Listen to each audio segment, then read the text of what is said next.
Remarkable. Yes, absolutely. Absolutely. Already. Okay. So you have how many books out at this point? Currently, I have two books Okay. that are published. They're both on Amazon and Kindle. Both of them are ebooks. One is a paperback. The first book is called Forgive, Heal, and Rebuild. I published that one back in, I believe, November of 2021. I actually wrote the book maybe like almost 15 years ago. It was sitting on my shelf. A friend of mine, I used to send emails to my old coworkers back in the day, and it was always like inspirational stuff. I'm Right. very spiritual, and my spirituality is just so. That's why I use the name Flower Child, because I'm spiritual, but I'm also a lot of other things. Hmm. So and I just fly my freak flag. That's just what I choose to do. Okay. So I wrote the book about 15 years ago, and I would send inspirational emails to coworkers every Tuesday. And there would be days where I just wouldn't feel like sending an email, and people would like, I didn't get my inspiration. April, was my inspiration? Right.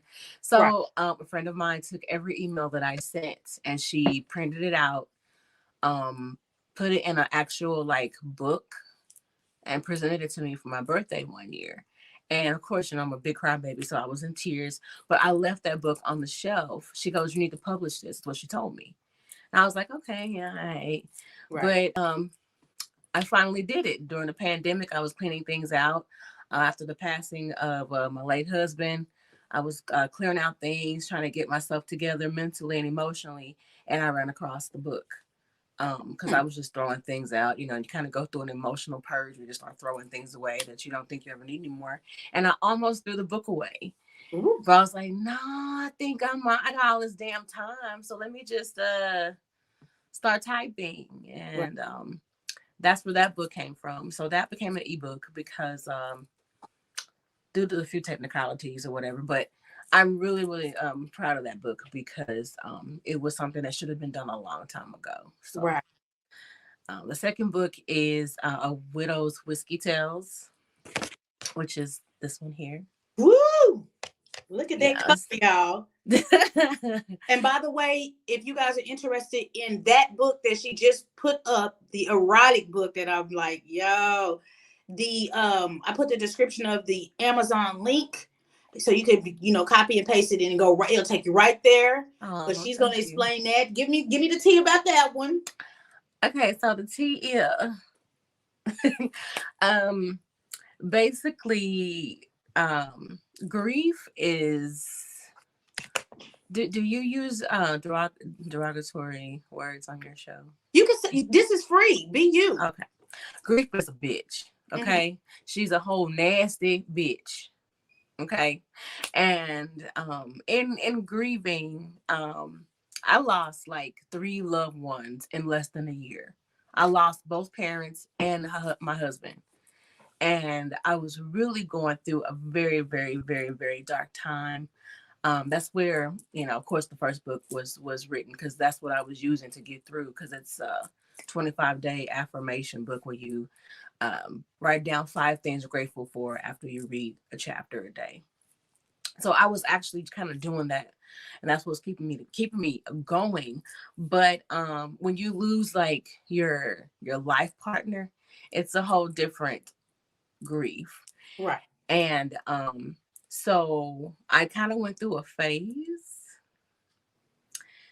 and the phase I went through was it's like there was a lack of intimacy, because when you spend your every waking day and night with someone and you build your life with someone, and for that person to just go without preparation, Right. mentally and emotionally, there's this really huge void there.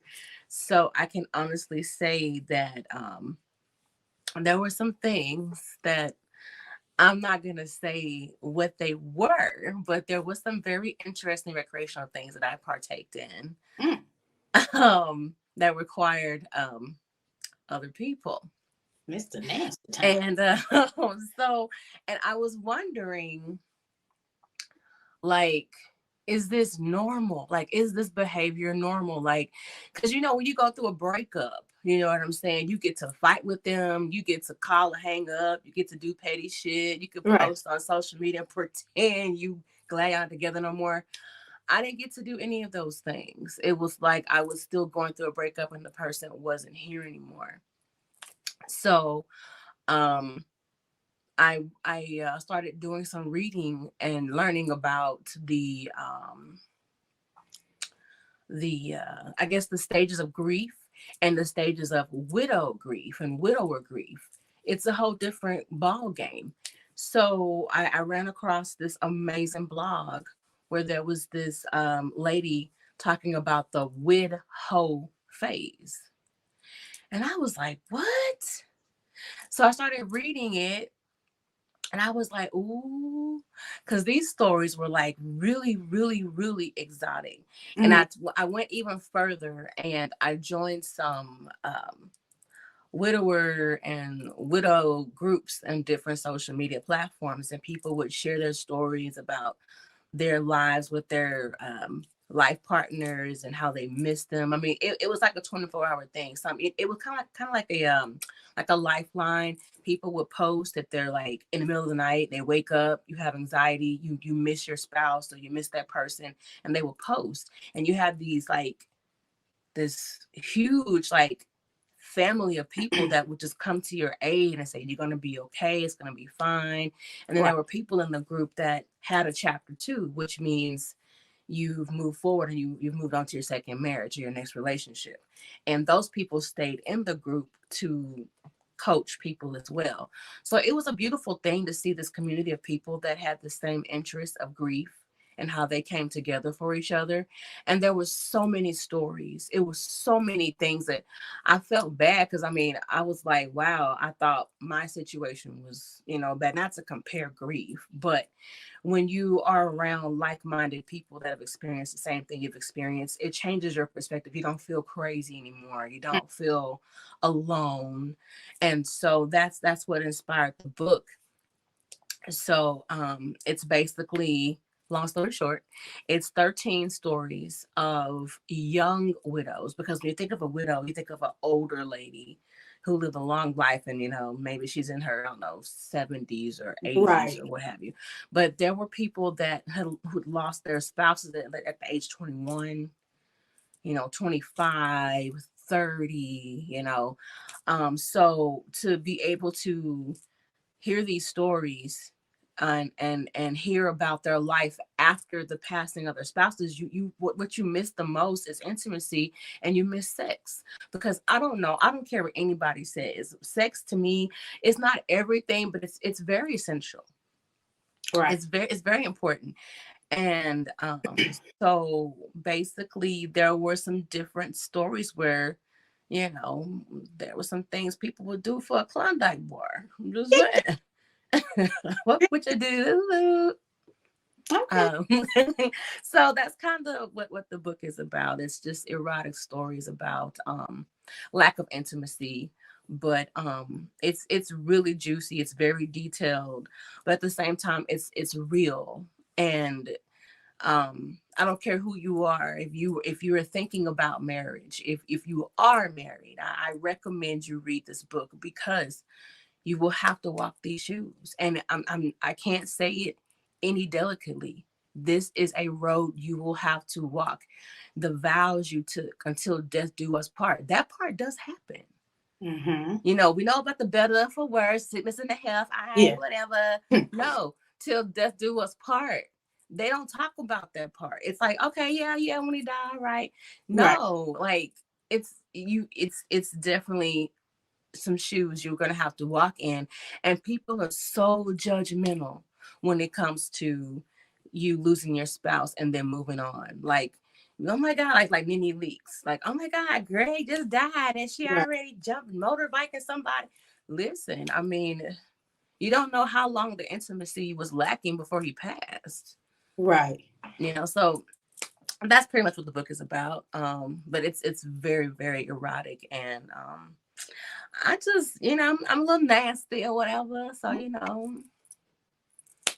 That's green what's up. flag. Let it I fly. appreciate that.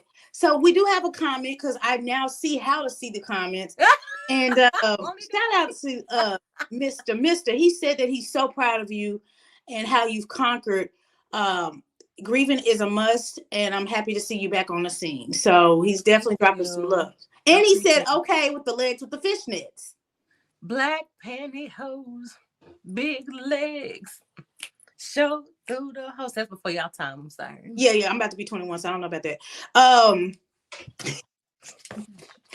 Shade up in you here. popped that fan and you disconnected out of here. So, oh, and by the way, if you guys ever see me on my Shaunie's World and you see me popping the flags and you see me popping my fans, this is the creator of who gave me my shade and my allegedly fan. So when y'all be like, "Ooh, I like y'all fan," that's the creator. When she says she got many hats, she's not playing. I'm waiting on a yes, and I'm waiting on a so I'll figure out another phrase. Yo. Okay. See what I'm talking about? She keeps them on deck. So make sure y'all follow her. I Now appreciate it. you hit on a very important part that people are very judgmental. And I always tell people you cannot say what you will not do until you have that seen. You walk them shoes. And sometimes, you guys, I know it's hard to be a consoling individual for somebody that has a storm, a grief storm. I always tell people the first week of somebody's passing, everybody's calling you. They calling you either to figure out what happened or they're calling to see if you're okay. But by the time there's the wake and the burial, you stop contacting people. Yeah. And those people need you more after that, yeah. When that casket drop or that the body, the ashes are burned, they need you more because the separation is now setting in because the first few business weeks of someone's demise, you don't believe that it really happened. Yeah, it hasn't set in yet. You're in another realm. So by the time you finally sign your name on that funeral line, that funeral documentation, that's when it clicks. They're not coming back. They're not. So before you judge how somebody chooses to move on, ask yourself, have you lost anybody that was a very pivotal individual in your life? Preach. And have you thought about, can you live without them? Now, those are two different stories. Now, if everybody in your family is still alive, you're not going to be able to relate because you haven't had the demise happen. Like she said, you're going to have to walk in those shoes someday. Yeah. Now, marriage is very much taken as a joke these days. Because now people give the milk for free. They don't want the cow because everybody's scared to love because they've been hurt. True. Very true. So do you still believe in love? Yes. I still believe in love. However, my meaning for love has changed. Okay. Love is not an emotion. Love is an action word. Love is a verb. Love is something that you do when you don't feel like it. Love is something that you do in spite of. In spite of, even after the passing, I found out so many things. I found out so many things that I was unaware of. I found out so many things that would have caused me to never, ever marry. So it's like, in spite of that, I still chose to love anyway. It's a decision. Right. So I still believe in it. But the most important thing is to understand what your definition of love is and to make sure that you align yourself with someone who agrees or believes in that same definition. I found a whole new love more than anything for self. More than anything. And I feel like if you really, really want to know what love is, show it to yourself first. Because once you understand how you want to be loved, there are certain things you just will not accept. Now, I'm going to ask you this because I know a lot of people don't know when they're overstepping their boundaries. But technically, a closed mouth don't get fed. Never. Now, when a person becomes a widow, Mm-hmm. what does your inbox look like? It's lit. And is it disrespectful or appreciated? Very disrespectful. Is it disrespectful because the time lapse, or is it disrespectful what they're asking? Both. And do you confront them? No, I just ghost a lot of people. People don't know where I'm at. They don't know. They're like, where did she go? Away from you. No, but when you're grieving, you are so vulnerable. You're wanting to reach for anything that's going to feel stable. You don't care. You just want something, because there's so many holes and voids that they're not filled anymore.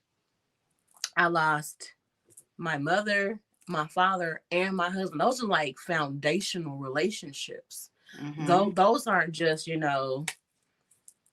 around the way. That's like, that's pivotal, so to lose those three in such a short amount of time, if it wasn't for my spirituality and just mean as hell, I really don't know where I would be. I now see why people fall into drugs and alcohol. Mm-hmm. I see why people fall into prostitution.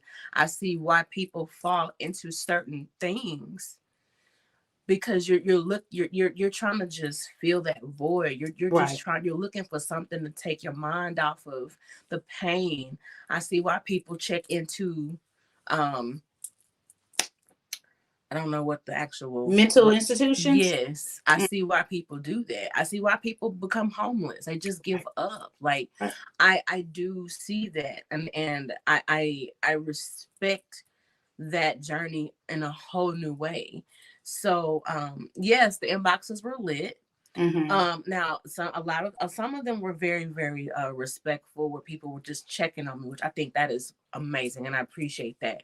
But you do have those that was like, I got this one inbox that man was like, well, you were supposed to be my wife. You shouldn't have married him in the first place. Yikes.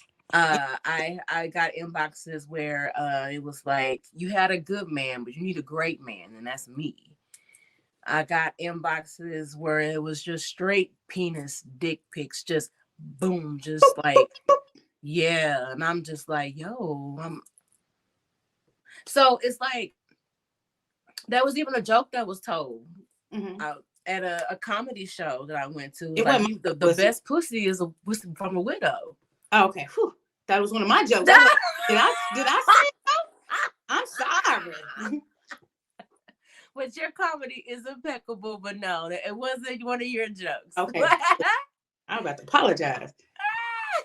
But yeah, so it's like, you really have to be careful. A lot of it just upset me. I was I'm a Taurus. I go from 0 to 1,000 in like 5 seconds.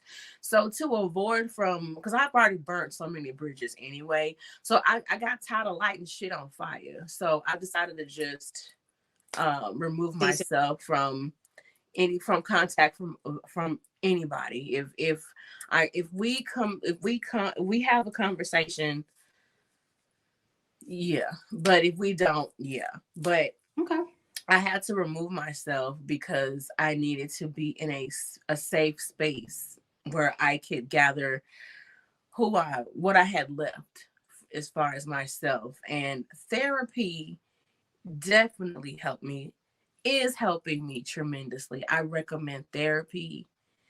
And then the way my husband passed away was very, like, a whole different trauma in itself. So I had a lot going on. So, and a lot of people didn't know how he passed. All they saw was, opportunity for some vulnerable pussy. That's how I felt. I felt like I was just this. You were needy. Huh? They were thinking you were needy because you didn't have somebody. Exactly. Right. And the way I prayed in my relationship, I loved my husband. Like, our relationship, it looked like a fairy tale, because to me it fucking was. Right. This person would just came into my life out of nowhere and just swept me off my feet. So I already had in my mind that I wasn't nobody else. So to go from having this stable relationship to nothing at all, it's just very easy to just fall into anybody. Like, right. you know. Okay. Well, could you hold your book up again for the people? Sure. Again, y'all, is available on Amazon. What's the price point if they go through Amazon? If you go to Amazon, the book is $15.99. The ebook is $9.99. I do have copies on hand, so if you know where I'll be, come find me. Excuse me. And the book on hand is $20. Um, yeah. Okay, that's what's up. I mean, my platform is about giving people that boost to do something different, because a lot of people want to do it. They don't know where to start. They don't know if they already have the resources to start. Is there a lot of overhead with becoming an author? It's your choice. If you want the overhead, have the overhead. But there wasn't a lot of overhead with publishing the book. But I do want to say that if it wasn't for Shaunie B, I would have known how to publish my book. Basically, I published the book on Amazon through KDP, and it was absolutely free of charge. Let me back up, because I know a lot of times when people are interviewing, we use these words, like I said, overhead. And if you're not familiar with the industry, then that goes over your head.